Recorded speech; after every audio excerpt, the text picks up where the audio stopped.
Dallas Goedert, he's staying in Philadelphia for one more year. Taijuan Walker, the 3-inning closer. That was interesting. Train the AM, we're talking Eagles and their big, restructure Dallas Goedert. What it means, we're talking the Phillies and another series win last night against Tampa with Taijuan Walker. Got lots to talk about. Trending in the AM, we're talking all your thoughts and opinions on this, that, and everything else live. 30 seconds.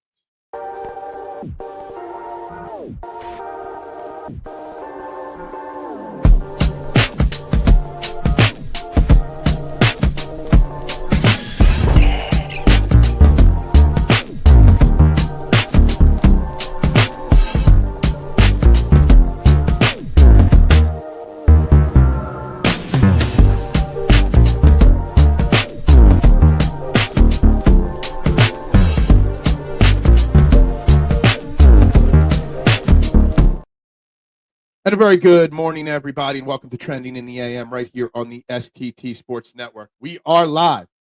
YouTube, Twitter, you know the deal. Hit that like button on this video. Hit that share button on this video. And please, one and all, please subscribe. That's what we do. We start today's show at 520 subscribers. The goal, 1,000. So let's go. Hit that subscribe button, like and share, guys.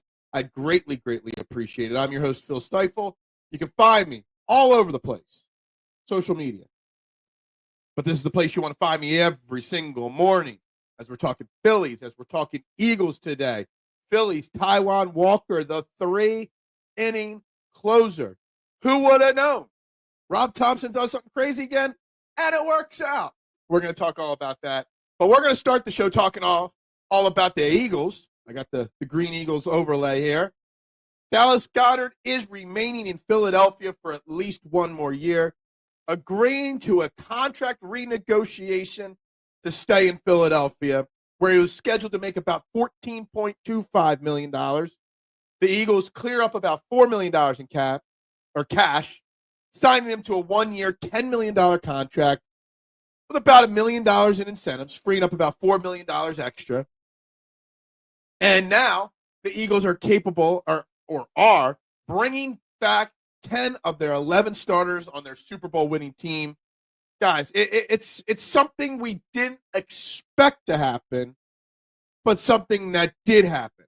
And I think it's great to see that Dallas Goedert wants to be here. He's willing to sacrifice a little bit to be here. Also sacrifice a little bit so maybe get a bigger payday next offseason.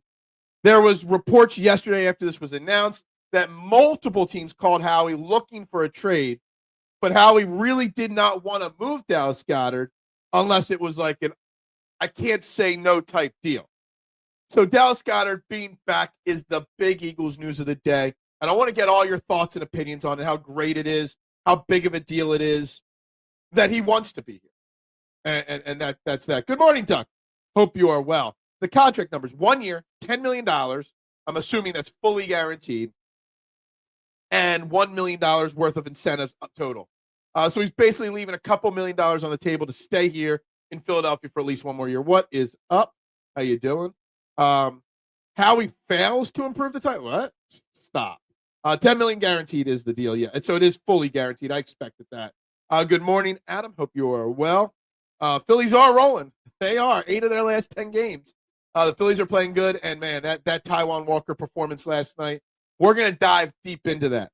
I mean, there's lots to dive into from last night's game, but the Taijuan Walker thing, whew, that is something. That is something last night that was not on my bingo card. Had to resign often injured and mid-Dallas. Well, he's not mid. He is often injured. Morning, Steve N. It's a great week of golf in Philly. That's right. I love all the positive that's being said about Philadelphia golf yesterday with all the pressers, with the Truist Championship starting today about 11 a.m., even had Rory McIlroy out there yesterday talking about how great Philadelphia golf is in general. You love to hear it. And I hopefully all the fans going out to the Truist Championship this weekend represent our great city well. So it should be a fun, exciting weekend of golf, Steven. I know me, you, K1, we're all excited for it. At least that's one less question mark, Dallas Goedert. Yeah, look, Dallas Goedert, I expected him to not be here. because I saw the dollars and cents, and I figured he wouldn't want to take that much of a pay cut. But he did. And I don't think it's going to get enough talk. But the fact that Howie was able to retain 10 of the 11 starters on a Super Bowl team, Super Bowl championship team, it doesn't happen very often. And I wonder what happened with Mekhi Becton, because you see the contract he got, 2 years, $20 million. Kind of shocked that they didn't pull the trigger on that as well. You know, normally when you win a Super Bowl, you lose coaches and you lose players. Everybody wants the Super Bowl people. We lost 3 defensive players in Slay, which we let him go, Josh Sweat and Milton Williams. And that's pretty much it. And Mekhi Becton. That's all we lost from our rotation and starters last year of important ones. And it's a huge deal. Now, Dallas Goedert obviously has the injury question mark always. Missed 7 games last year. I think it was 6, and then he sat week 18, but so did everybody else. But, you know, when healthy, what Dallas Goedert does for this Eagles offense, commanding the middle of the field, opening up holes, blocking for Saquon Barkley, which we know Grant Calcaterra and the other guys aren't as great at. When he's healthy, Dallas Goedert's a great tight end. Now the question is, how healthy can he stay? How much will he play? And all that kind of stuff. Got to find a way to keep Dallas. I'm looking at Dallas Goedert's stats. He hasn't played more than 14 games since 2021 when he played 15. He's only once in his career, his rookie year, played all 16 games. Wonder what Dallas Goedert's stat line would look like if he actually was capable of playing and putting out a full 17 games with the Eagles this upcoming year. Just think about how lethal he could be. When you do that like, share, subscribe thing, it looks like some Illuminati. That's what it is. Mitchie Poo likes to say the YMCA. You call it Illuminati. Whatever, K1. It is what I is. It is what I do. I am who I am. Good morning, Little G. How you doing? Is the Justin Simmons rumors true? The rumors are true. The rumor is that he wants to be here. The rumor is that Justin Simmons wants to desperately play for the Eagles. The problem is, who doesn't want to play for the Eagles? Best organization in football. So I don't think it matters. Will he get brought in? Maybe. Is there some pros of him being brought in? Absolutely. But I don't know if that's necessarily the best option, or how the safety situation, which is now the biggest question mark, is safety / the starting cornerback position. I don't know if he's the answer or not. But listening to Martin Frank talk yesterday here on the show, you understand that it's just the best 5 guys in the secondary, not 2 cornerbacks, 2 safeties, or whatever. So we'll see. We'll see. If it does happen, it's not going to happen for a little while. Phil has been to Bohemian Grove. It's documented. What? I don't even know what that means. Explains everything. Does it? I don't know what it is. It's not a good move, Rick. It's a very good move.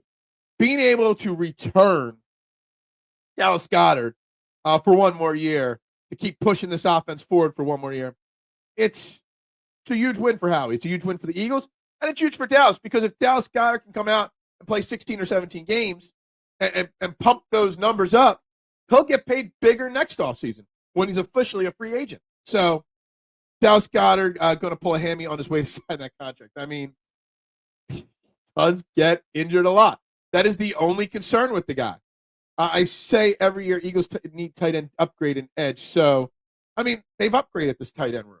They've added Bryant and Granson. And now they got Goedert staying with Calcaterra. I guess the question is now, do they move on from Grant Calcaterra? I don't know. You've got 5 tight ends on your roster right now that have all played NFL football. So you also have EJ Jenkins. EJ Jenkins. So the Eagles tight end room is very deep now. Good morning, Joe. How you doing? Sanchez with another dominant performance. Is a Cy Young year incoming for him? How about work? Look, Christopher Sanchez pitched very well last night. The problem is it's massively overshadowed by 3 innings of shutout, 1-hit ball from Taijuan Walker. And Taijuan Walker, man, I can't give enough props to Taijuan Walker for what he has done this year, from starting to now in the bullpen. The guy, we all hated him. We wanted him out of town. Just cut him, pay him off, let him leave. He worked his tail off, got in shape, pitched really well as a starter. to start the year. Now, even though he pitched very well, gets regulated to the bullpen because of Ranger Suarez, goes out there and throws 3 shutout innings, gets the save. I mean, major props to Taijuan Walker.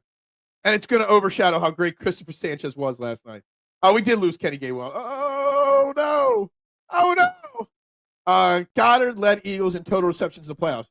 Yes, Rick, it's funny. As I was prepping, I was looking at his stats, counting the games missed, et cetera, et cetera. I'm like, you know what? It really doesn't matter because it really matters how much he played in the playoffs and how he performed. He didn't just lead the receptions in the playoffs. He played damn well in the playoffs. Catches, yards, had a big touchdown, big game against Washington in the playoffs. What Goedert did in the playoffs shows why he's so valuable to this Eagles team. We lost Kenny. Oh, no, we lost Kenny Gainwell. This household calls Dallas got hurt. Dallas got hurt. Gotcha. Well, I mean, look, just in the last 4 seasons alone, he's missed an entire NFL season. He's missed 17 games in the last 4 seasons, Peanut. I mean, that spells it out for you. I think it spells it out for you. Oh, yeah, most of you won't get that one. Memphis Showboat fans, what do you got? We, yeah, exactly. Gabe Davis cut by the Jacksonville Jags. Yeah, okay. So Phil is, I'm not a kiss and tell kind of guy. Phil, I'm going to make my own crew. Phil Luminati. I don't even know how to pronounce it like that. I am not a Illuminati. I'm a Philomati, or I can't say it. Damn it.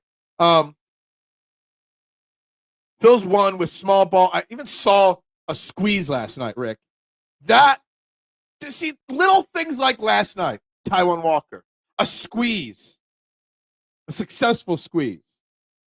There are the things that I'm looking for, Rick, and that could turn my attention from being not confident to confident.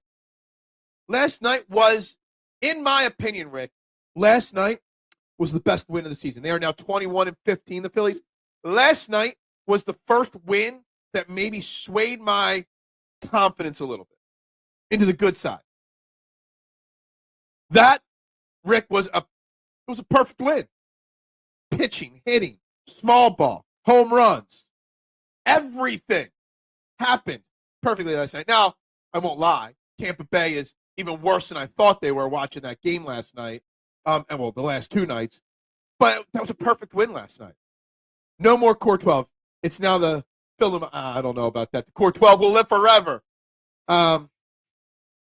Shipley going to be way better than Gainwell when all is said and done. I mean, we hope. We think. We will see. There's not enough data to know if that's true or not. We can hope it, though. Who are they going to have returning kicks since Covey left? I think it's a fair question, Adam. Avery Williams, return specialist, was brought in free agency on a cheap 1-year deal. He's got a lot of experience. There's a lot of guys. Shipley can return kicks in theory. Mac McWilliams can, new rookie cornerback. I'm trying to think. There's a couple other guys. Anais Smith has some experience doing it. There's a couple guys. I guess kick and punt returner is going to be one of those camp battles, going into camp. Phil Luminati. Thanks for phonetically spelling it out. Phil Luminati. There we go. Phil Luminati. Got it. Thank you. I know I can look this up, but if the Rays make the World Series, do I play at Steinbrenner? They probably do play at Steinbrenner Stadium. The reports from Game 1 of the series is that roof is still somewhere in China that they're trying to fix the Rays Stadium. Honestly, Joe, is the Tampa Bay Rays just the perfect baseball team to move to a different city? Does Tampa really need a baseball team? Does anyone in Tampa really care about baseball, or them specifically? Shipley is a good kick returner. I think we saw it a few times last year, Rick, didn't we? I think it was a few times that he returned last season. There's quite a few names. I think Avery Williams, obviously, is the leader in the clubhouse to be the kick returner. And when he was signed in free agent, it pretty much spelled the end for Britton Covey returning to this team. Now, I will say we still do need maybe another wide receiver on this team, maybe another one that has kicker, punt return, capabilities. But I think Avery Williams will be the leader in the clubhouse to do both kicks and punts. It'll be someone else stealing that job from him if he's not it. Now, the thing is, if someone steals the job from him, then he probably also gets cut. So he's still got to earn that kick return duty. Not really. Beat what Buffalo fans on kicks. Well, we'll agree on that. We might not agree on Will Shipley, but we'll agree on this, Rick. Shipley still needs to learn pass protection. Absolutely. You got to be able to pass block to get many minutes, many snaps, many opportunities with a team like the Eagles, for sure. So I don't know if he can or can't, K1, but what I can say is that he's going to have the opportunity to prove that he's learned it. And having Dallas Goedert back really helps our pass protection as well. What's up, Mitchie Poo? Good morning. Like, share, subscribe. Let's get 49 subscribers this morning. Let's make Mitchie Poo. Mitchie Poo can come on this show tomorrow if we gain 49 subscribers today. That's the goal. Mitchie Poo, you hunt me down, 49 subscribers, and you're on tomorrow. Your band's lifted. Memphis, you get lumped up, walk it off. Yeah, exactly. Hell, Mitchie Poo, Grandmaster of the Illuminati. Phil pushed right over 500. I did, man. Someone that covers baseball said if the Rays and A's make the playoffs, they would move their games to a nearby MLB stadium. Oh, okay. I mean, it's just an ugly situation. It's unfortunate with Tampa and the hurricane and what happened. The thing with it is, you would have thought, Anthony, with Major League Baseball games going to be played there for a full season, they would have done some upgrades to the stadium. I know you can't change the stadium quickly. I think it at least improved the camera angles and the camera placements and some of the other things there. It's a pretty tough watching the Phillies Rays games. Really is. And man, I mean that outfield is small. Now the Trey Turner home run was probably a home run in every ballpark, but the rest of it was what it was. Look, I could care less about what the stadium looked like last night because, I mean, again, as I said to Rick a few minutes ago, the most perfect game of the season by the Phillies was played last night. Hitting, pitching, small ball, big ball, everything. Starting, relieving, defense. I guess the only negative that came out of last night's game is hopefully JT Realmuto's okay having to come out after fouling the ball off his foot. Now, he's a tough guy. And he'll probably be fine. But, man, that looked painful last night. So, I mean, it was as perfect of a Phillies game as we've had all season. The only thing that made sense to me was Dallas Goedert staying here. Yeah, it's funny, Nooms. Now that Dallas Goedert is staying, it always made sense for him to stay from an Eagles purpose. Now, on a Dallas Goedert side, it made sense for him to get cut so they can go out and get a bigger contract. I mean, the guy's injury prone, no doubt about it. But thinking about Dallas Goedert's side of it, just to play the devil's advocate here, what's better for Dallas Goedert? One more year in Philly at $10 million or becoming a free agent and going elsewhere and getting 2 or 3 year deal with maybe $20 million guaranteed, $15 million guaranteed. Financially speaking, it was probably better for Goedert to go elsewhere. But if he could come in, play well next year, stay healthy next year, then he'll be due a big payday next offseason. So it's a risk reward for Dallas Goedert. On the Eagles side of things, it made total sense. What Dallas Goedert does for this team, blocking, deception in his route running, everything. It's huge. I mean, he's got to be him, Lane Johnson, and is he one of the 2 or 3 most tenured Eagles now at this point? Jake Elliott got here in 2016, 17. Lane Johnson, obviously, 2013. Dallas Goedert, 2018. So Dallas Goedert would be the 3rd longest tenured Eagle at this point? I'm trying to run loosely through the roster in my head. He's got to be 3rd most tenured player on this team. You talking mess on St. Pete, Phil? I love St. Pete and Tampa. I'm just saying baseball doesn't matter. There's Furious Vegas action on the new Pope. Who you got? I don't know. But I will say that I was watching the news yesterday, waiting for the black smoke to come out from their first vote. It was on TV yesterday, and I kept my eyes glued, waiting. I'm fascinated by it.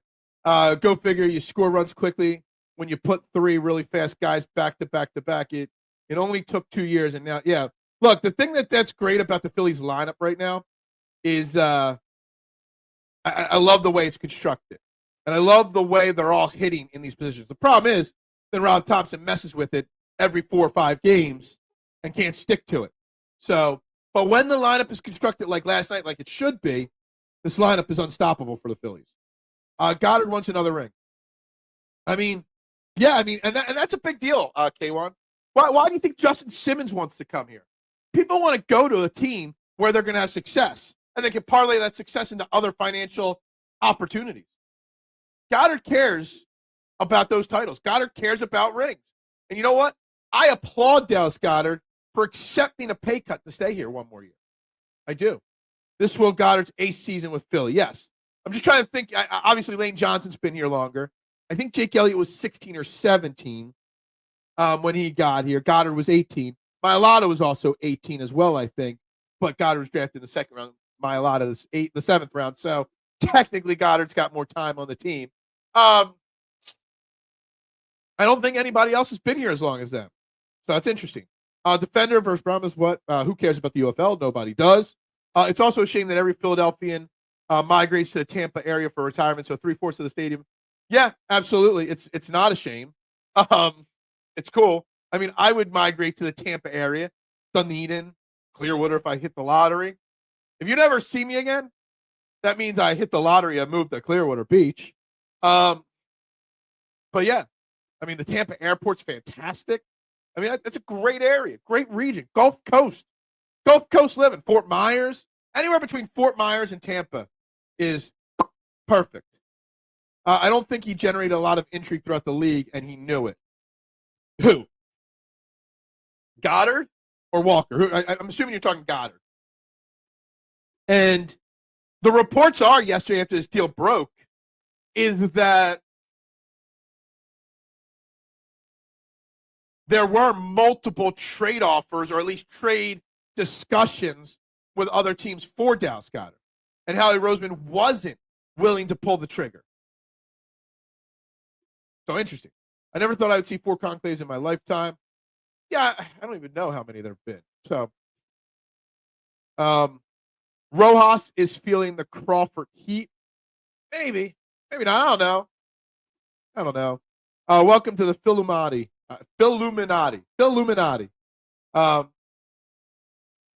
Anyone that thinks it is 100% always all about the money hasn't had a high-paying job at a poorly cultural. Look, it's not always about the money when we're talking about millions and millions and millions of dollars. It's obviously all about the money for us average Joe Schmoes. Anybody that says money doesn't buy happiness was never broke or struggling living paycheck to paycheck. But on the flip side, yes. When you're talking 10 million to 12 million, comfort, happiness is plenty important. Yeah, Max Kepler's got his average up a bit now. Come on now. Just because the first 35 games say that, I would still take Juan Soto over Max Kepler, obviously. Max Kepler has just recently gotten hot. Max Kepler, like 2 weeks ago, those numbers weren't that good. But Max Kepler's doing okay. I still think an upgrade in left field would be a great idea, personally. Or you move Kepler to center field and get a new left fielder. That's just me. I will say this about left field, Rick. Don't know if you noticed it, but last night's Lehigh Valley Iron Pigs lineup had Otto Kemp in left field. Just saying. Stone Cutters and now Philluminati. I'm all in. I'm in all the exclusive. Yeah, you're in all the exclusive. Conclave, a really good. You said that yesterday. Again, you were the first time I heard it yesterday. Kepler was a great signing. Nah, it was a mediocre signing, Anthony. Come on. It was okay. Kepler's an okay baseball player. He's nothing special. Yeah, Soto over Kepler, but my point was all season, don't overreact to early numbers in baseball. Yeah, and don't overreact to two. If I'm not allowed to overreact to the first 4 weeks of baseball, You're not allowed to overreact to the last 2 weeks of baseball. Why can I not overreact to the first 4 weeks, but you're allowed to overreact to the last 2 weeks? Answer that question. I don't know if Otto is going to be a Philly soon or not. I think there's an argument to be made that you leave him in AAA, Rick. His trade value's at its highest. He's a late bloomer. He's really a third baseman. You're just testing the waters with left field. He is a guy that if you want to make a trade for a big reliever or want to make a trade for a left fielder or whatever, he could be a guy that if he can keep up his AAA pace can change the balance of a trade offer. And here's the thing. If he comes up to this team, Rick, do you really have the confidence in Rob Thompson to put him in the lineup every single day? And that's the thing. If he's not in the lineup every single day, that could potentially hurt his momentum and his trade value and whatnot. He's red hot right now. Just let him be. Let him continue to be red hot. And when you decide to make that move, you're giving up your 29th ranked prospect, who's just red hot right now. So I would consider keeping him. I get why you want him in the majors, and I think it's a fair thing to say. But what I'm saying is keeping Otto in the minors for the trade deadline might be the better thing. I'm absolutely, Joe, upset that Kyle Tucker is not in Phillies pinstripes right now. Absolutely. He should be. It should be Kyle Tucker in left field. 1,000%. And it's not. And it still drives me up a wall that he's not. It's a big swing and a miss by Dave Dombrowski. Paul II, Benedict. The first Paul, I don't remember what year it was. I obviously know the others. I don't know. Maybe. Maybe I was there for all of them too. I'm not sure. Kepler, this Phillies version of Jason Worth. I don't know about that, Rick. First and foremost, Jason Worth was an unknown entity when he came here. Kepler was a former All-Star from a couple years ago. I don't know. That's a tough comparison. Maybe looking back after the season, we could say that. Because of 2 good weeks, I don't think I could say that. Who do you want to win the White Smoke? I don't know. If Schwartz was declining, Otto would be a nice DH. Yeah, maybe. Schwartz is not declining. If anything, Schwarber is getting better. Getting better with age. It's crazy. There's a lot of discussions going on social media about what to do with Schwarber after the season. And it's a tough call. Schwarber's playing right now as a DH at a level where he's going to command a 4-year, $120, 5-year, $125 million contract.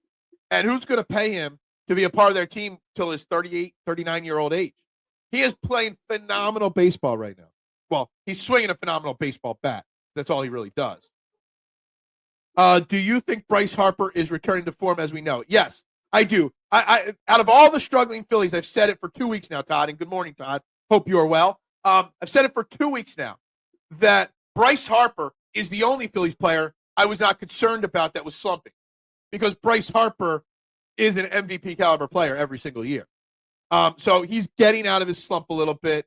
So yeah, I fully expect that or see it that way. Good morning, Brianna. Yes, the Phillies did win.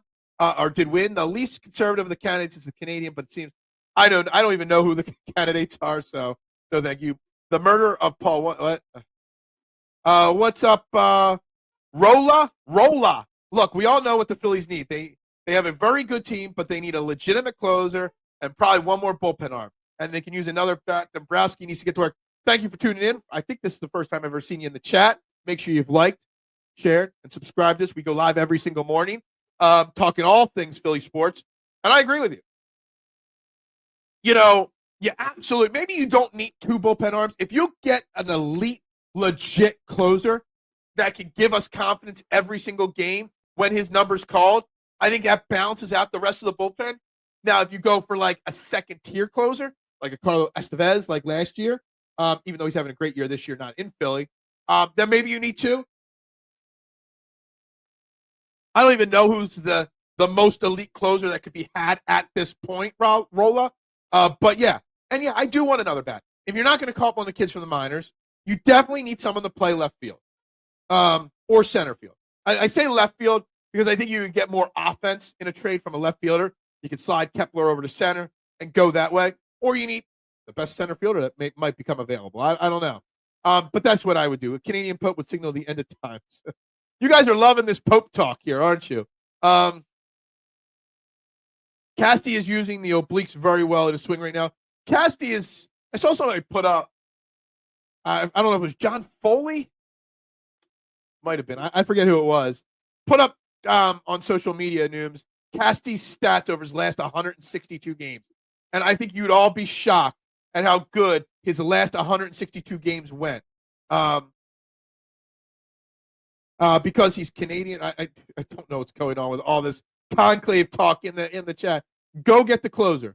I think getting a legit elite lockdown closer would literally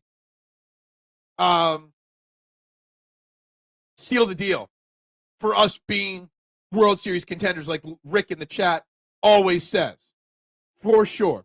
It would make me feel a lot better about it. Canadian Pope just seems strong. Go get the. I hear a lot of people. I know you meant closer. I got you. I've heard a lot of people talk about that. I got you. It's okay. I'm very good at reading through autocorrect mistakes. I am. I understand what y'all mean. A lot of people talk about the closer from St. Louis a lot. I don't know what it's going to cost to get him, but that's the kind of move that could sway the tides of this team even better. Swing the pendulum. Close to that World Series. And you still got to work on the offense a little bit. You got to still figure out left or center field. But you go get that kind of a closer. Ryan Hazley. Yeah, no. I don't know why I didn't say his name, but yeah, Ryan Hazley. That's the kind of thing that swings the tides in your favor even more. It will. So that's what you got to do. You got to go out. And honestly, Rolla, I've been saying this for weeks on the show. I don't wait till July 31st or whenever the trade deadline is. I go get them now. There's no need to wait. You'll know you need a closer. You know you need an elite bullpen arm. Why are they waiting? Dave Dombrowski knows he screwed up this offseason with his bullpen construction. Go fix it now. Don't wait. Otto Kemp is red hot right now. Go make that deal. Mick Abel. I know Dave Dombrowski said 2 days ago that he would call up Mick Abel without a hesitation to pitch if there's a spot start needed. Mick Abel's having his best minor league season. Finally, 37 years after we drafted him. Trade him now before the wheels fall off. Call up St. Louis and offer Mick Abel and Otto Kemp right now. Get yourself some Ryan Hazley here in Philly and just start winning even more games than you already are. Just get it done. And then we can have the next month to figure out what to do with the bats. What's up? Adam says, you think they will keep A.J. Dillon or maybe cut him and try to get Nick Chubbs? I don't know if Nick Chubbs is the answer. A.J. Dillon is not a lock to make this team. We don't even know if A.J. Dillon can play football anymore. The A.J. Dillon was a signing, very minimal money guaranteed, very little money, period. A.J. Dillon was more, it's almost like somebody being invited to spring training.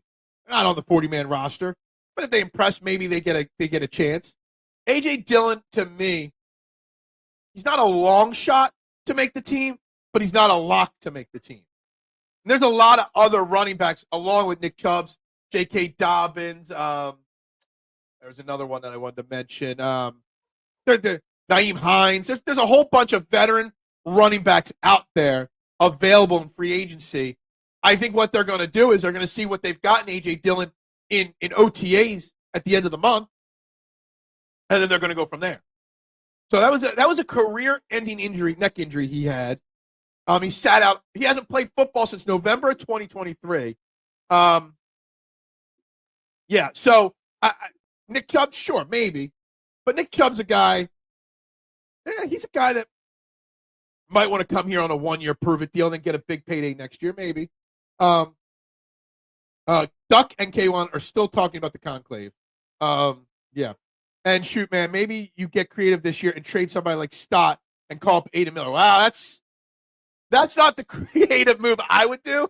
I'm a huge Bryson Stott fan because I've been saying since he made his major league debut that he was the future leadoff hitter of this team. I was probably the first person to tweet that out ever. So I'm a huge Bryson Stott guy because I think he's the perfect leadoff hitter with the way this team is set. I know it's shocking, okay? I know it's crazy. And you'll probably hate me for saying this, and everyone will hate me for saying this. But if I'm going to get creative and trade somebody on this Phillies team that's a regular, everyday player, don't kill me for this. It would be Kyle Schwarber. You got a lot of guys that can DH. You could call up an Ada Miller, have him bounce around the infield, and you could give Bohm a day off, as a DH. You could give Bryce Harper a day off as a DH. And Kyle Schwarber is a free agent at the end of the year. Are the Phillies really going to give Kyle Schwarber a 5-year, $125 million contract? He will get that in free agent after this season. Can they have another guy locked up on their roster until he's 38, 39 years old? Can they keep giving out big money to 38-year-old baseball players in the future? I don't know.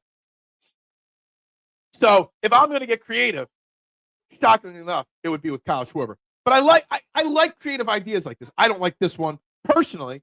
I like what you're thinking and how you're thinking here. But to me, Stott would not be the guy that I would move on from. If A.J. Dillon is healthy enough, though, absolutely. The thing isn't, is A.J. Dillon capable? It's when he's healthy, he is capable. I mean, he was that number 2, 1-2, the 2 and the 1-2 punch in Green Bay for all those years behind Josh Jacobs. Not Josh Jacobs. Who was the running back there? Anyway, not Josh Jacobs. That was the Raiders guy. But you know what I mean? He was great at that second spot there. Question is his neck and his body physically capable of taking hits anymore? Did he lose his burst by not playing football for 18 months? There's a difference between having that burst in a gym or in a workout facility. There's another thing about having a burst in a game.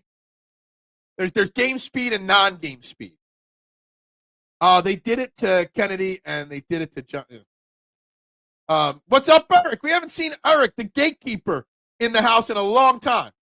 Good morning, Eric. Hope you are well, my main man. Is A.J. Dillon a better option than Rashad Penny? A.J. Dillon might get less snaps than Rashad Penny in Philadelphia. He might get more. I think it's very, very going to be very interesting. Yes, Hal, he's no longer the gatekeeper of the Core 12. Eric, you are now the gatekeeper of the Phil Illuminati, okay?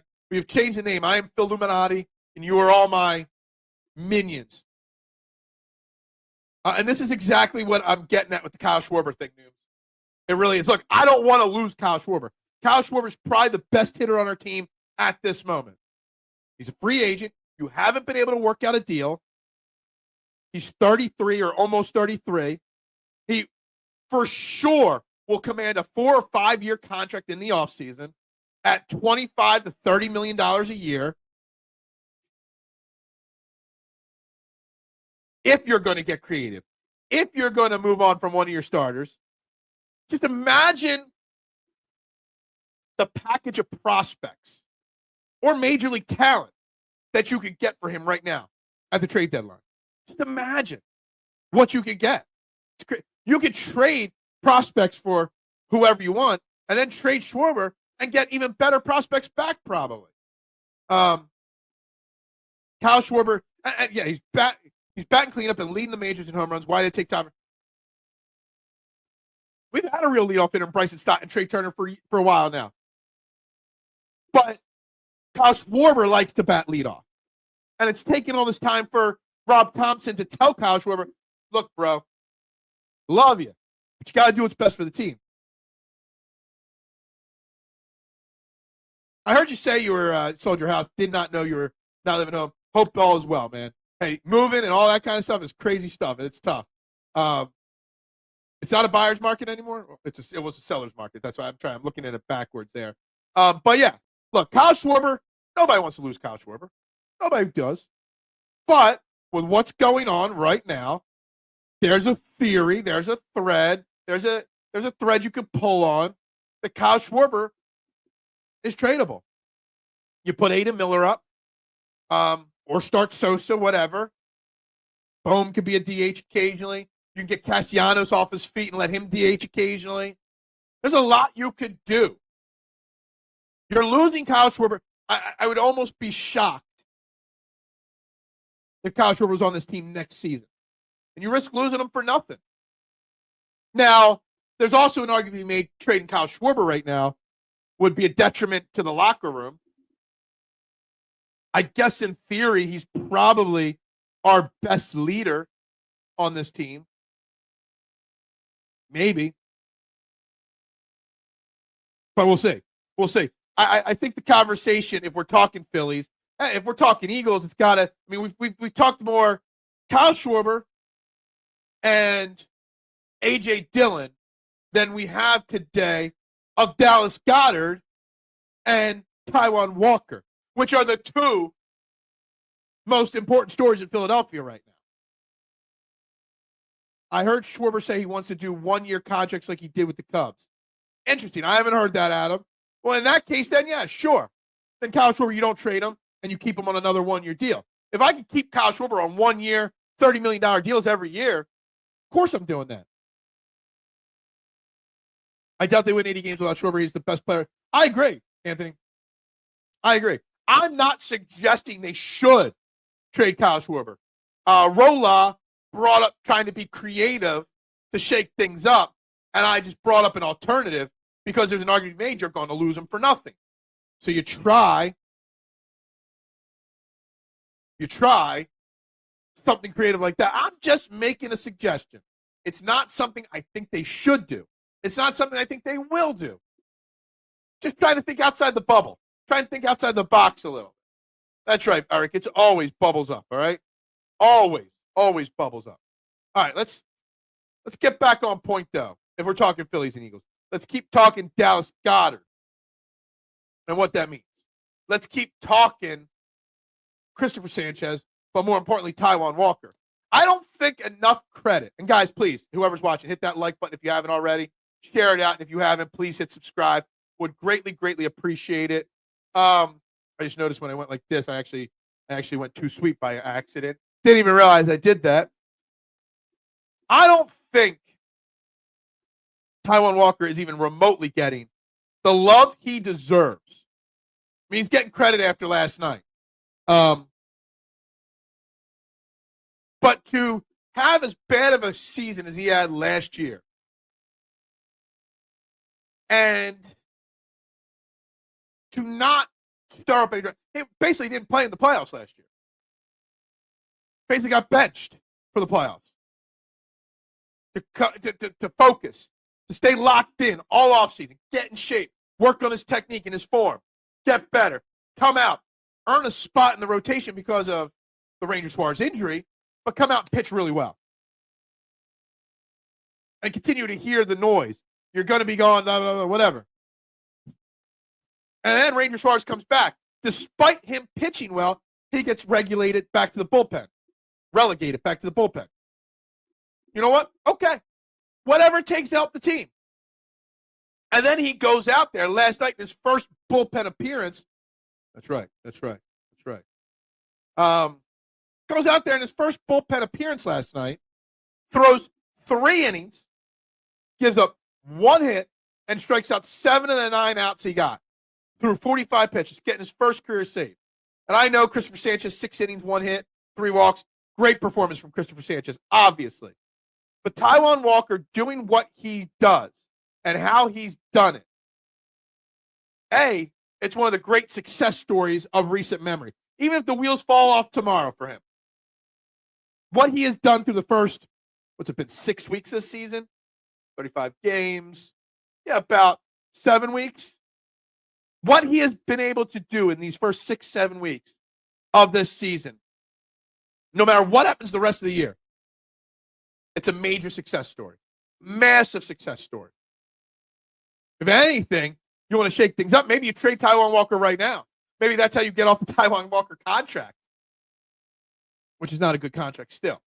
But I don't think people realize what it takes mentally, the mental fortitude to struggle like he did last year, to struggle and hear the noise Everybody wants him out. Hear the noise. John Middleton should just pay him to walk away. To come out and play like he has. Deserves a major, major, major, major round of applause. Walker looks way more fit this year. I saw a couple of people talking about that last night on social media during the game. And I didn't even notice it really. I was too focused on the results to notice he actually looked physically in better shape. And maybe that has something to do with it. Maybe getting that big fat contract got him lazy. But, yeah. Bubbles up, I thought, was a reference to beer. No, bubbles up is a nautical term. All right? And you could use the nautical term to translate to mental stuff, okay? Bubbles up. So if you're in a boat and it capsizes and you're underwater, you look for the bubbles to find the surface. You follow the bubbles because bubbles rise to the top of the surface. So you follow them. So in life, when the going gets tough and you feel like you're sinking, follow the bubbles up. Everything will always get better. Keep going up. It's a Jimmy Buffett song. The last song released, it was released the day he passed away.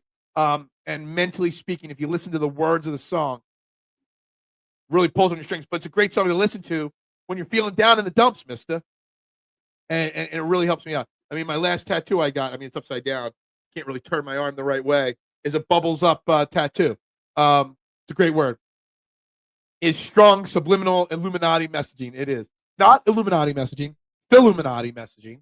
You got to get it right. It's Philluminati, not Illuminati. Make sure you say it right. We got 17 likes on this video. I was really hoping to get to 25 likes today. So please, guys, like, share, and subscribe. I would greatly, greatly appreciate it. There's a. How do you feel about Jarrett McCain representing the Sixers in the end for the NBA draft lottery? Mitch, I don't care. Mitch, who's Mitch? Mitchy Poo. I don't care. It doesn't do anything for me. I don't care who goes and who doesn't go. We all know it's fixed. They're either going to get the 6th pick or no pick at all. That's just the way it's going to go for the Sixers. Just like the NHL draft lottery is rigged, so is the NBA draft lottery. I don't care who goes. I love Jarrett McCain. Nice, great, young player. Huge personality. And shout out to our guy, Sean Bernard, who is following through. He's been on the show plenty of times. He made the joke that if the Sixers missed the playoffs, he would recreate every Jarrett McCain TikTok. And I think today's day 5 of him doing that on his social media accounts. He's recreating all the TikToks. Sean Bernard's got a little bit more, groove in him than I thought. I thought it was going to be really cringe. It's not too bad. Now, I will call him out for one thing. He's got to dress the part, too. He's got to paint his nails for those videos. He's got to, wear the crazy clothes. But shout out to Sean Bernard for doing all the McCain videos. Walker is respected by Phillies. He does a taco truck during the season to help with foster family charity supports. Fantastic. I love hearing that kind of stuff, Adam.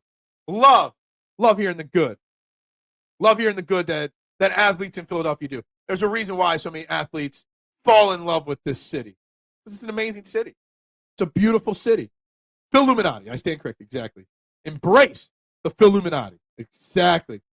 What is this contrived talk about Embiid to the Lakers and Bill Simmons get out of jail? Look, so I've seen the rumors float around. Bill Simmons joked about it. Whoever the other person was on the show with Bill Simmons in that clip that we all saw said that there was rumors that he was on the trade table at the deadline. Obviously, he doesn't know what he's talking about because he was not eligible to be traded at the deadline this past year because of the timing of his contract extension. So that was false. I think he's just speculating on a team that could. But anyway, if you want to talk about that, yes. The Bill Simmons suggestion is 2 first-round picks and 4 expiring contracts for Joel Embiid. And I would do it like that. Like that. 4 expiring contracts and 2 first-round future picks. Done. Done. Done. But I don't think even the Lakers are dumb enough. If the Lakers got Luka Doncic for 1 first-round pick, why would they give 2 for Joel Embiid? Just saying. Sean needs to put the damn net on the basketball. I'm going to write this down, Noobs. I'm going to let him know that.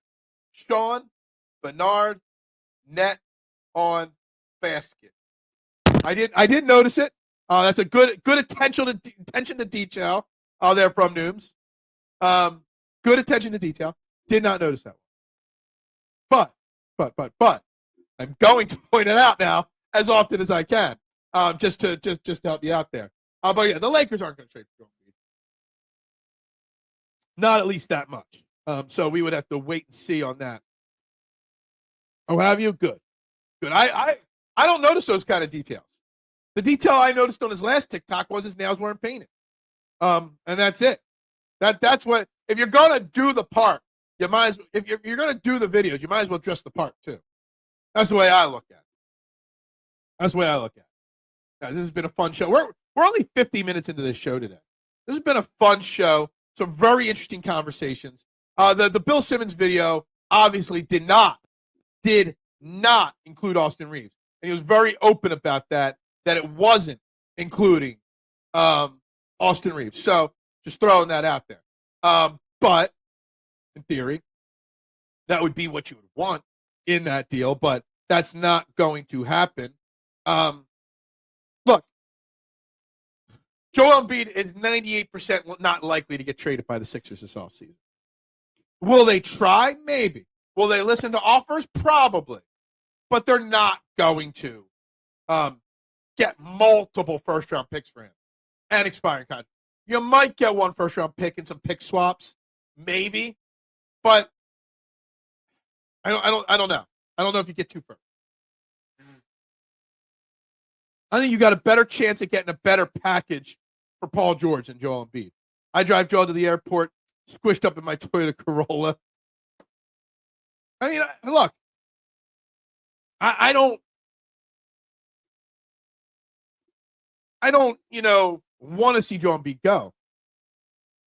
But I also know it would probably be best for our franchise in Philadelphia at the Xfinity Mobile Arena now, if they did move on from him. Big picture. I don't know. It would be a sad day, but it would be a sad day the day Joel Embiid finally gets traded, if he does get traded. But also it would be a positive day because it would be the day that the franchise should start moving forward. By the way, I want to remind everybody, what do we think about the new name, the Xfinity Mobile Arena? Every name, the Core State Center, the FU Center, the Wells Fargo, they all had good nicknames and stuff like that. What kind of nickname are we going to give the Xfinity Mobile Arena? And can I say how much I hate the purple lights? The fifth name change in the history of that building. It was pretty simple. It's financial. Naming rights are signed for contracts, X amount of years. Wells Fargo, the bank, I guess their naming rights were up. Xfinity is buying up naming rights all over the country. There's a lot of Xfinity arenas and stadiums now. So that's what that was. It's just financial. So it's a dollars and cents. It's no different than TV rights being Netflix buying Raw. Same thing. 96%, of course. Never missing a beat. Mitchie Poo never misses a beat. I put Daryl Morey in the package too, and Josh Harris. Well, yeah. I mean, we would love to get rid of Josh Harris.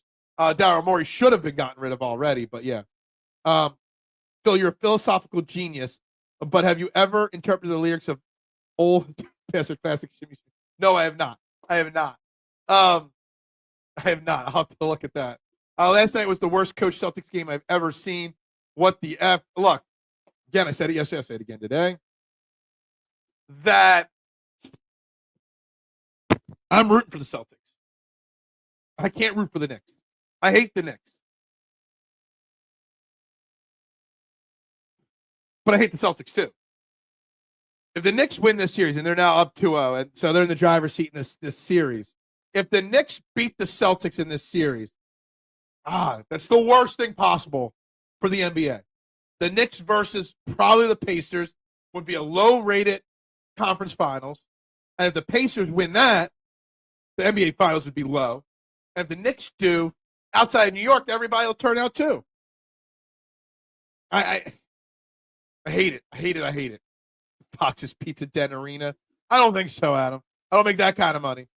Although our pizza was sold in the Steelers stadium for a little while. Because obviously our franchise is based out of Pittsburgh. They were the official pizza of the Steelers and the Penguins, maybe the Pirates for a little while. It just got very expensive for the franchise to do that. The X Arena, X marks the spot. I don't know. XMA? No. I don't know. To infinity and beyond stadium? I don't know. Remember the Wachovia? The WAC Center. It was a WAC place. I remember the Wachovia. It was the Wachovia, Core States, First Union, Wells Fargo. They were the four other names of this arena. So, yeah. The WAC Center. The Wells Fargo. I think we call it the Fargo, the WF. I remember the FU Center. That was the best. That was the best of the nicknames there. The FU Center. You gotta love the FU Center. That's like perfect for Philadelphia right there. But Nooms, I hate the fact that the Knicks are going to win that series. I really, really do. The day we fire Morey, I'm going to get a crumble cookie custard pie and throw it right in his face. Can I get video footage of that, please? That would get me from 500 to 5,000 subscribers, like that. But yeah, I won't eat a crumble cookie. Every time I see a store on the road, I just throw up in my mouth. I do. Because no, not happening. But anyway, yeah, like I said, fun show. We're hitting the top of the hour here. If you haven't already subscribed, like, share. We're talking Dallas Goedert. We're talking Eagles. We're talking the Phillies, Taiwan Walker, Christopher Sanchez. They should name it the Aramark Center. Well, Aramark would have to pay if they wanted to do that. I doubt Aramark would pay that kind of money. I will say that this whole naming rights change, which is funny, Josh Harris doesn't own the stadium. Comcast Spectacor owns the stadium. There was a report that some of this money is going to go to Josh Harris as part of his deal to not leave the stadium complex, etc. And that's what's so wrong about Josh Harris. He doesn't care about his business. As long as his bottom line continues to go up, he doesn't care about the success of his business. He doesn't care about the reputation of his business. And it bothers me. They should have been named the Wawa Center. Again, Wawa would have had to pay for those rights. I mean, do you understand? And I don't know how much they're paying. But do you understand how much money it is? You're talking $400-500 million for the naming rights, probably, of the Xfinity Mobile Arena. You think Wawa is going to drop $400 million to put their name on the building? No. It's big banks and big billion-dollar companies. That's what it is. I think I read it was like $400 million they paid for these rights. Absolutely greased Josh Harris. 1,000,000% greased Josh Harris. It's crazy. It's really like, and I see it all the time with my Rep the District crew, my DC commanders, counterparts down there, how much they love Josh Harris. And I try to tell them, just be patient. You're going to hate him eventually. We loved Josh Harris at first, too, until we realized who he was. And Josh Harris is what he is. He's a crummy businessman that cares about one thing, his money. And that's it. Didn't someone earlier say in the show when talking about Dallas Goedert, sometimes when you're talking big money, it shouldn't matter. Like, should it really matter, Josh Harris, like an extra $100 million? Like, Dallas Goedert turned down $4 million to stay here because he loved this area. Josh Harris would sell his soul for an extra $500,000. Celtics shot the most threes in NBA history, and they're about to be swept by a rugged defensive-minded Knicks team.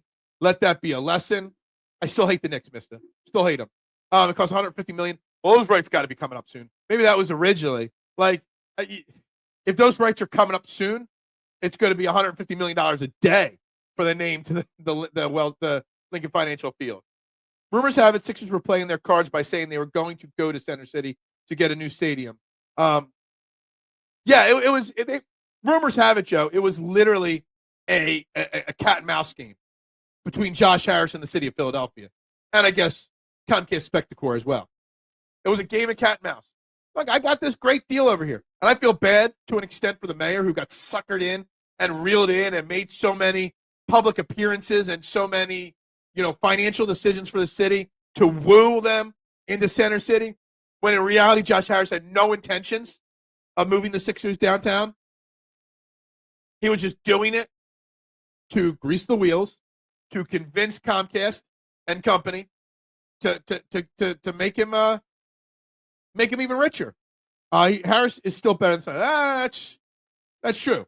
That's very true. Dan Snyder, probably the most dirtbag owner in the last dozen years in sports. But Josh Harris is still a businessman and not a sports team owner. If I win the lottery, it's the Core 12 Center. There we go. And the box will be the 69. Yeah. Oh, man. Every box would be 69A, 69B, 69C. Harris is a businessman. They're all about money, and that is their reason for living, to twist the knife with each dollar they can get. Yeah. And look, I understand it. I get it. I see it. I disagree with it. That's all. Why do we love Jeffrey Lurie and John Middleton? Because they put the teams ahead first. Now, John Middleton hasn't had the success that Jeffrey Lurie has had, but at least he tries. Josh Harris is the sports version of Gene Simmons, maybe. I forget. Josh Harris is, I had an analogy. I can't remember. There was an owner in baseball years ago that I would have been able to compare him to, and I just can't think of who it was.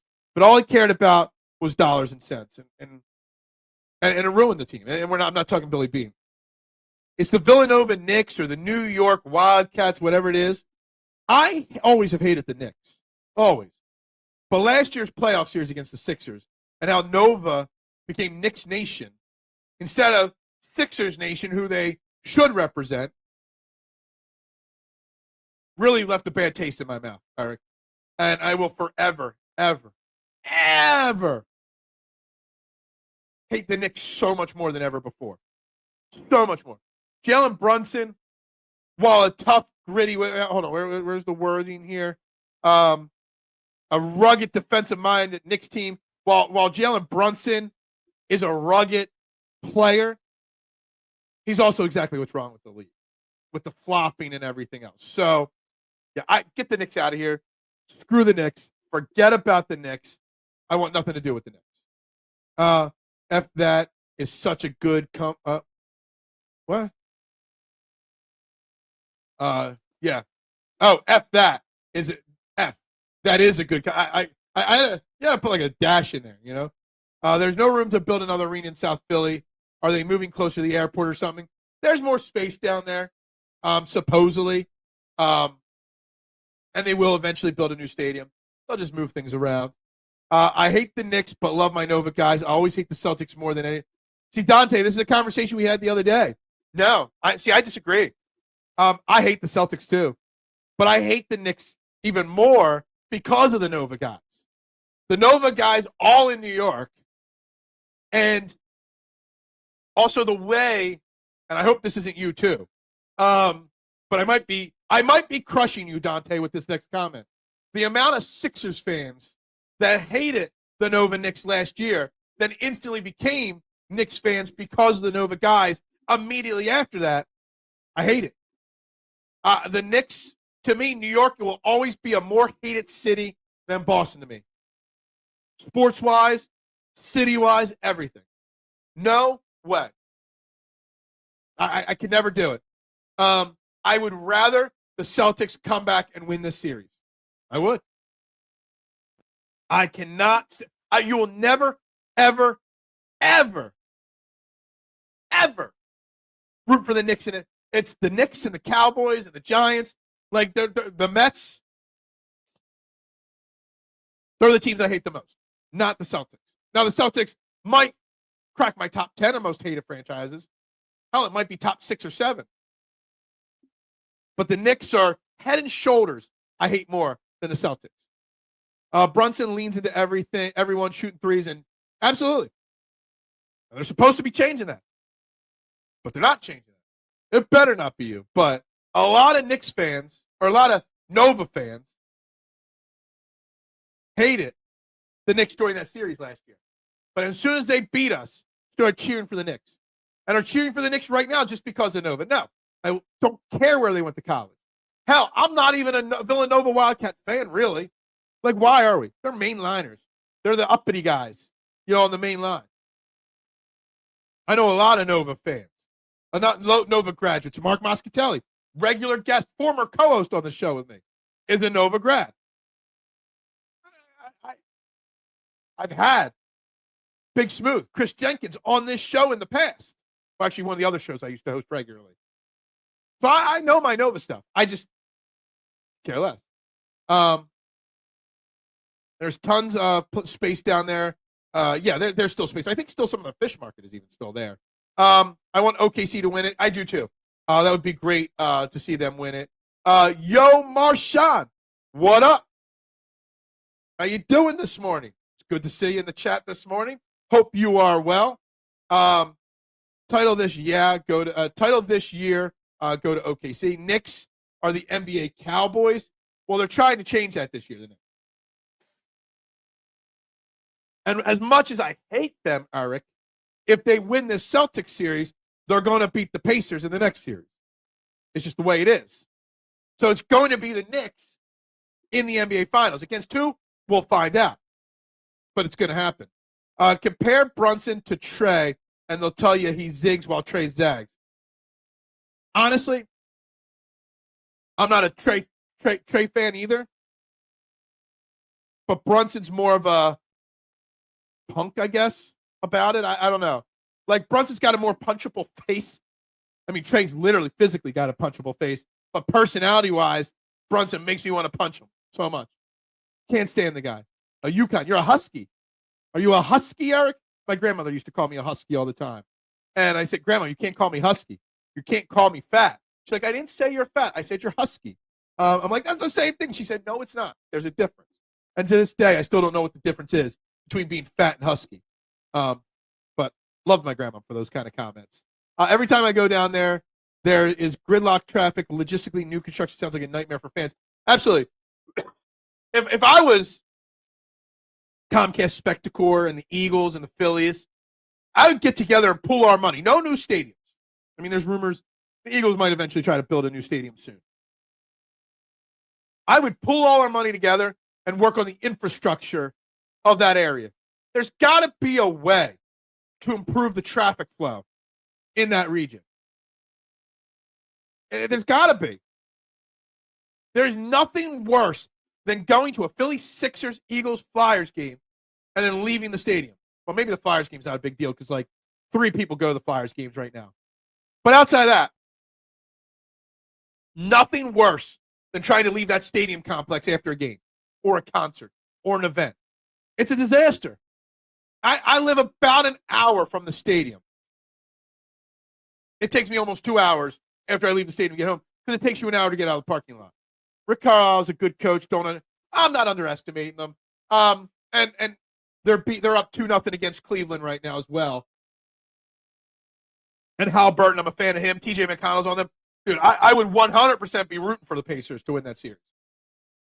I think the NBA, the fixed NBA, will want the Knicks, not the Pacers, in the finals if they're the two choices. I used to get my clothes from the Husky section at JCPenney's at the Grand River Mall. Oh, so we probably bumped into each other, okay? I got my clothes at the same place. Spent a lot of days, and a lot of days in high school, too. I was a mall rat at the Grand River Mall occasionally. The Grand River Mall don't exist anymore, that's for sure. Dante, so you're a Delco guy then. I love it. What town are you from in Delco? It was more punchable. Brunson, Trey, or power ranking time. Who's more punchable? Brunson. I got to write this one down.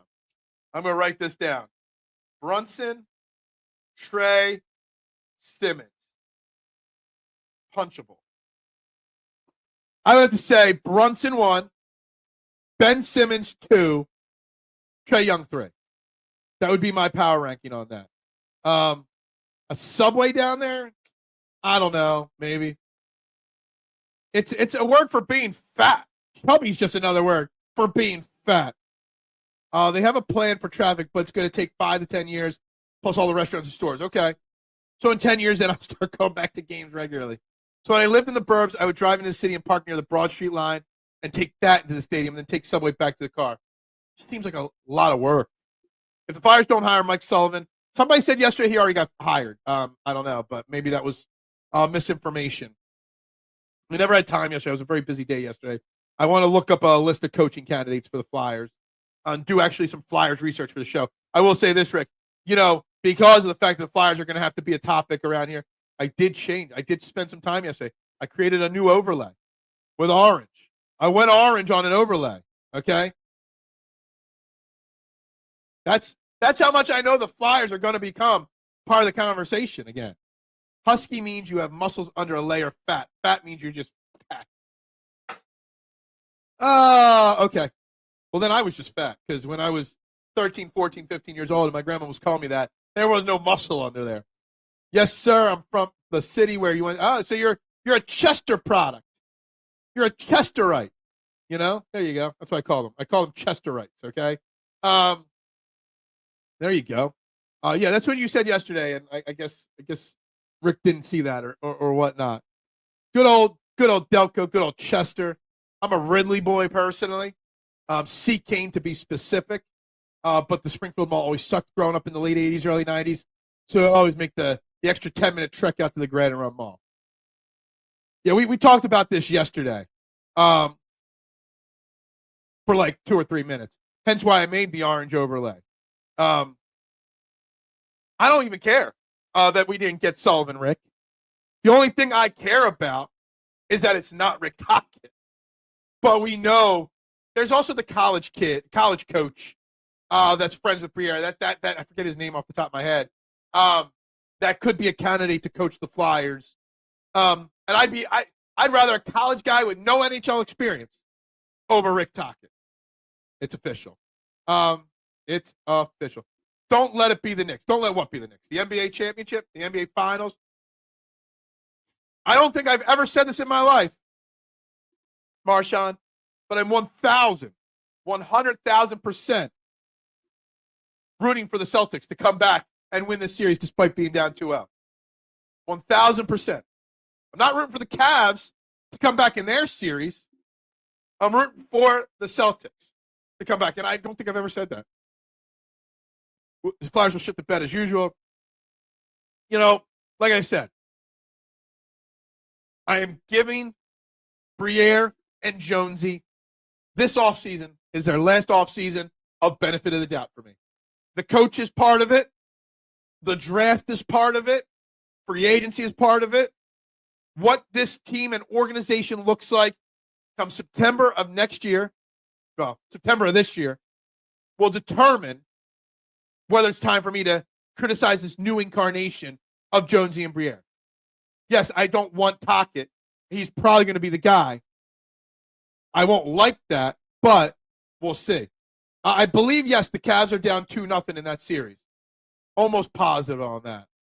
I didn't watch any games last night, but I did check the box scores for the last couple of nights. Yes, the Cavs are down 2-0 in that series. Indy's up. Indy won both games on the road just like the Knicks did. Cat beat up Embiid. Knicks fans violated Philly and trashed Embiid on national television. If Embiid doesn't come back with a chip on his shoulder, I'm done with that crybaby. Well, the fact that you're not done with that crybaby is kind of crazy. Most Sixers fans are done with Joel Embiid and the song and dance. I'm done with it. Like, I love the guy. I want him to win a title. I want him to be here forever. But it's time for us to accept that it's time to move on from Joel Embiid. At some point this offseason, we'll have a trade Joel Embiid, or is it time to move on from Joel Embiid kind of show. We will. Today is not that day. I made a couple references today. People aren't picking up on my references.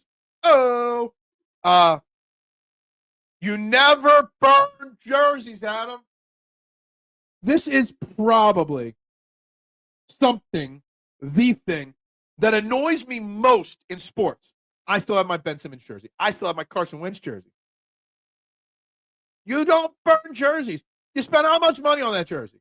And you're going to burn it? No. Save it. Donate it to freaking Goodwill in Avondale. There's no reason to burn jerseys.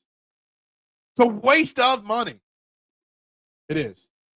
First major move by Breer should have been firing Torts after last season. I know. And hire Berube, but yeah, look. It's a common thread in Philadelphia sports, holding on to a manager or coach too long. But I get it, and I you know what? I respect your opinion on this right now. Me personally, because last year I wasn't paying as close of attention as I did this year, I'm willing to give him the one more season or one more off season. But he's on the clock. Tick tock, tick tock. All right, he's on the clock. We'll see. Embiid needs to be moved. He does. I've been done with Joe. I've been done with him. Well, there was a Lord of the Rings. There's been a couple other references in this episode today.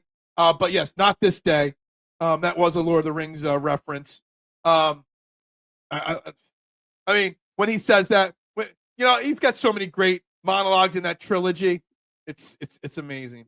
The dumbest thing to do is burn a jersey. Why don't you take cash out your pocket and burn? It drives me freaking insane when people do that. When Ben Simmons finally moved on, my brother took his son outside and they burned a Ben Simmons jersey. Like, why are you doing that? Makes no sense. Can you imagine if someone has a Sixers Andrew Bynum jersey? I'm sure there's plenty of people that have that. I will donate. I just want to see. No, I hate it. Don't even suggest it. There are too many people that do that. And I hate it. Cavs are cooked. This era is too soft to come back. Absolutely. Look. The Cavs are cooked. I've said this, and it's an unpopular opinion that what's his name is not a number one. He's not. Donovan Mitchell needs to be the number 2, not the number 1. He's a great basketball player, but he's not a number 1, and he will never lead the Cavaliers to a championship. Yeah, I said it the other day when we were talking about movies you'd like to see again, but be able to see them for the first time.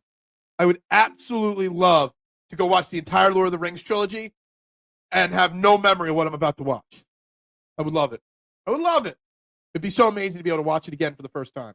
I don't even think Bynum has a Sixers jersey. Did he ever put one on? I don't know. Ben Simmons is a burned jersey. No. I wonder how many Mike Scott jerseys are still out there. I still have I won online somewhere. I won a Mike Scott ugly Christmas sweater. It's the Scott Hive, and it's an ugly Christmas sweater. It's blue. I still got it. The print on it's already worn off because I washed it so many times. But I have a Mike Scott ugly Christmas sweater, Scott Hive, whatever they call them. Hate is a strong word. I hate using hate, and I hate when people hate. But I hate burning jerseys. But thank you for reminding me, for calling me out for using the word hate, Relaunch. Because I hate the word hate. I strongly dislike and I strongly recommend against you burning jerseys. Is that better? I strongly recommend you don't hate anything.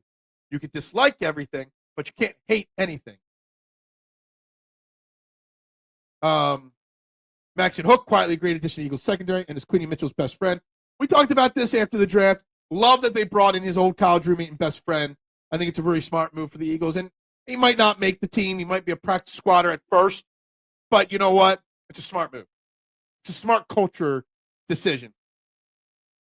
I still have a Brent Fedek Flyers jersey and Hextall from his rookie year. I don't own any Flyers jerseys. I have a Flyers jersey that just doesn't have a name or number on the back of it. It's authentic and all, but that's it. That's the only Flyers. I have a couple Flyers shirts and a Flyers hoodies and stuff, but I don't have any Flyers. I don't buy jerseys. I can probably name every jersey I have right now. Only two are authentic, like real authentic. The authentic ones I have are my Jimmy Butler Sixers jersey and my Roy Halladay jersey. Actually, my James Harden is an authentic too. No. I got that from that other side. So my Jimmy Butler and my Roy Halladay are the only authentics. I got a Lane Johnson. I got a Dallas Goedert.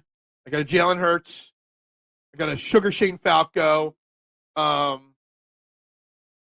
got a really bad Timu Jalen Hurts jersey. I don't even consider it a jersey. I have a Ben Simmons and I have a Carson Wentz. That's all I own. Howie's always played chess while the rest of the world plays checkers. Damn, I have like 10 Flyers jerseys. I love hockey jerseys. In my lifestyle of working in restaurants, there's really not many opportunities to wear Flyers jerseys. And when I'm not working, I'm either home in the house or when I go on vacation, it's normally to the beach. You ain't wearing a Flyers jersey on the beach. Hence why I have a decent amount of basketball jerseys. I have a Mighty Ducks jersey. I love the Ducks jerseys. I almost bought one of those. I went with Sugar Shane Falco, though, instead. If you could buy a jersey from a movie or a TV show, what would it be if you don't have one? I mean, you already have a Mighty Ducks one. I wouldn't mind a Polk High jersey. The Mighty Ducks, yeah, maybe. Do the Phillies need to bring someone up from the minors to make a run for the World Series? No, they need to trade people from the minors to go get a legit closer, like a sure thing, Hazley from the Cardinals, and do whatever it takes to get him, and not in late July, right now. Phillies are red hot right now. Trade a couple of those minor leaguers. Go get Hazley. Go get the best available closer right now. That's how you make a run for the World Series. Currently constructed, they're not making a run for the World Series. But if you do that, they will. They will.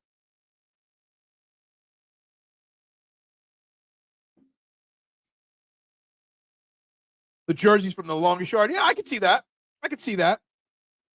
Trying to think what other movies and TV shows I would want a jersey from. Let me think here. I got to think long and hard. Yes, I said long and hard, Mitchie Poo. Jerseys from movies and TV shows. Let's go. How about an AC Slater football jersey?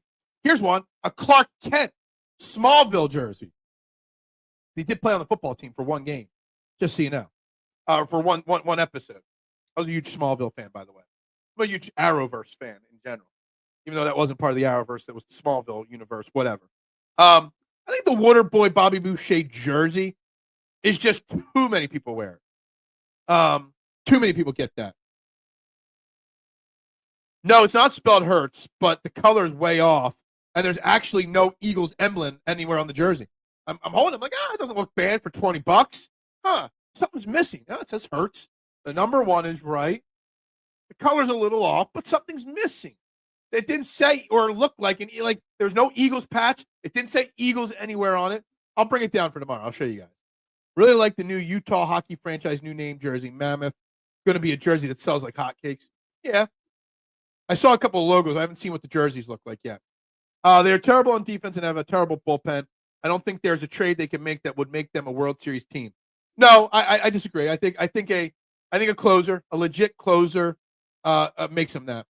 A Robert, you don't want a Bobby Boucher, you want a Robert Boucher. I don't know. I think that one's just overdone. Personally, that's me. I'm trying to think of random ones that would really hit. But like I said, yeah. Happy Gilmore, the hockey jersey he had on. Rick and Scott Steiner football jerseys, they wore once in a while back in old school NWA days. It's old school days, NWA. The Steiner brothers. The wife got me an official Kelly Green Hurts jersey. And you know what? And no offense, don't take this wrong. It's probably sweet. I'm not a Kelly Green person, but whatever. That probably cost her a pretty penny, Duck. And that's why I don't buy jerseys, because real ones are too. Like my Roy Halladay white pinstripe Phillies jersey. It was a birthday gift or Christmas gift from my mother-in-law on Christmas one year, my birthday one year. And I looked it up. It was like a $200 jersey. I've worn it 4 times. He came to Philadelphia almost 20 years ago. I'm scared to wear that jersey.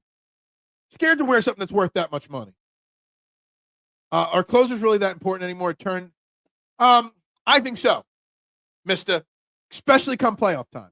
I really, truly think a closer, while the bullpen by committee, the using your best pitcher in high leverage situations works in the regular season, in a best of 7 series, it doesn't work. You've got to have a guy that can get outs in the 9th inning without a doubt. No zero confidence issues in the 9th inning come playoff time. Get me that. I like this one. Get me a Mile-Lotta rugby jersey. See, now this is what I'm thinking about. I'm thinking outside the box. And, Rick, you're thinking outside the box here with this one. I love it. Yeah, the bench warmers, I mean, it doesn't do anything for me, but I get it. I can see that. Yeah. I'd rather a Bad News Bears jersey. Give me a Boilermaker jersey. Buttermaker. I like to say Boilermaker, but Buttermaker. Give me a Buttermaker jersey. Yeah, there we go. I have a Brian Dawkins Clemson jersey, autographed by Dawkins. The way my wife got me when we were just dating. I knew, dude, if you didn't put a ring on that finger 10 seconds later, you were a crazy man. Risking that. That's a good one right there. I like that. If I was going to get a college or high, I do like the look of the Kobe Bryant high school jerseys. That would be one I would get for sure. Bad News Bears, the original. Willie Mays Hayes jersey. There you go. I can see a Willie Mays Hayes jersey. Dodgeball jersey. I like that. I don't see too many of those. I like the dodgeball. Duck, dodge. If you could dodge it, there. Can't get the words out. Somebody quote dodgeball for me. I can dodge, duck. Damn it! I keep messing it up. Eagles signed another rugby player. He's going to play edge. Hold on. I gotta. Hold on. What's this? Eagles signed another rugby player. He's going to play edge. Hold on. I got a jersey for you. Hold on.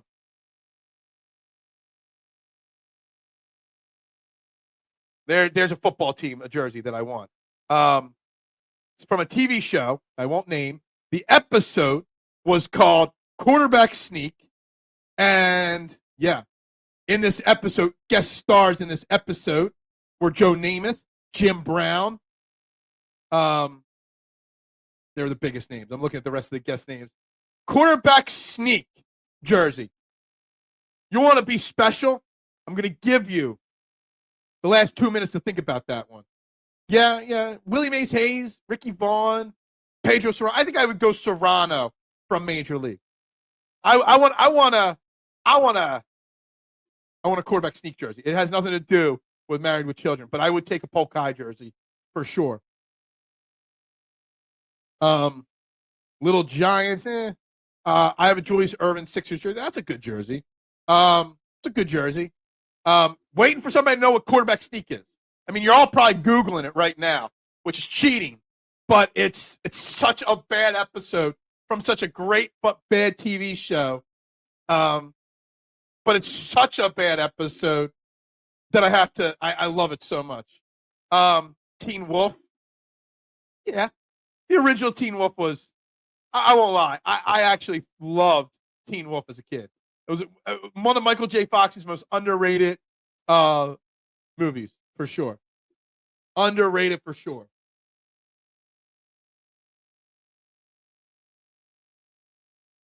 Carson Patu is the rugby player the Eagles signed. Okay. I'll write this down. Got it. Nobody knows quarterback sneak. Quarterback sneak, for those that are not curious, I'm going to tell you anyway, was a episode in the last season of the A-Team. No, not the Brady Bunch. The A-Team, season 5, when they were working for the government, no longer being chased by the government, when General Stockwell was making them run CIA missions, they had to go into East Berlin to sneak a scientist out that wanted to defect. So they used the cover of a semi-pro professional football team playing against the East German professional football team. And they used the storyline of, the movie of Joe Namath played the quarterback on the team. Mr. T was the running back. Jim Brown was on the team. And they used the story that Joe Namath had a gambling issue and the East Germans paid Joe Namath to throw the game. All the while, the rest of the A-Team were out there, trying to break this German scientist out, or this kidnapped scientist out. I'm a huge A-Team fan. The A-Team is the greatest show ever made, period, hands down. No show will ever compete with the A-Team. Season 5, while super cheesy, was definitely fresh and different, bringing in Frankie Santana to the team. Some great ones. I make a lot of Season 5 references on this show that nobody picks up on. Skip Bayless, Water Pistol Pete jersey. What? The A-Team is the greatest show ever. Like Mike Calvin, Cambridge jersey. Al Bundy Pokai with the letter. You got to get. I think the Pokai letter jacket would be better. Randall Pink Floyd, quarterback, Lee High School, Texas. Dazed and Confused. Yeah, I was never a huge Dazed and Confused fan. It's good. It's not great. If it's on, it doesn't. It's not one of those movies that I can even put on regularly. Anyway, guys, we're already into overtime here. Coach Carter jerseys, they're good. They are. It's time to wrap this up. It's time to say goodbye. We hit overtime of a minute here today, and by the time I actually say goodbye and get off the air here, it'll be well past that. Give me the Samoan rugby player. That's all. That's I love it. It's the greatest. It's the greatest. New quarterback for Cowboys. Yeah. Probably would win the roster spot, you know. Anyway, guys, everybody have a fantastic day. Another great trade in the AM. If you haven't already, like, share, subscribe. Would greatly appreciate it. We're up to 520 subscribers. The march to 1,000 is on. But anyway, with that being said, guys, it's time to play. It's time to go to work and make the dough. Great show. Thank you very much. Muchas gracias. Tonight, guys, check out Rick, 2 Birds, 1 Show, 10 p.m. I will be in bed already. So, as always, I'll catch the replay this weekend. Got to do a show at 9 p.m., Rick. I'll come on it if you do a show at 9 p.m. one year or one day, one night. I can't do no 10 p.m. shows and then wake up at 6 a.m. to do this. But I do get up at 6 a.m. for the show. I need time to have my breakfast and stuff. But anyway, everybody have a great day. Everybody enjoy it. It's a beautiful day. The Truist Championship starts in about 90 minutes. Everybody have a good one. And with that, we're going to end this. Go Birds. Bubbles up.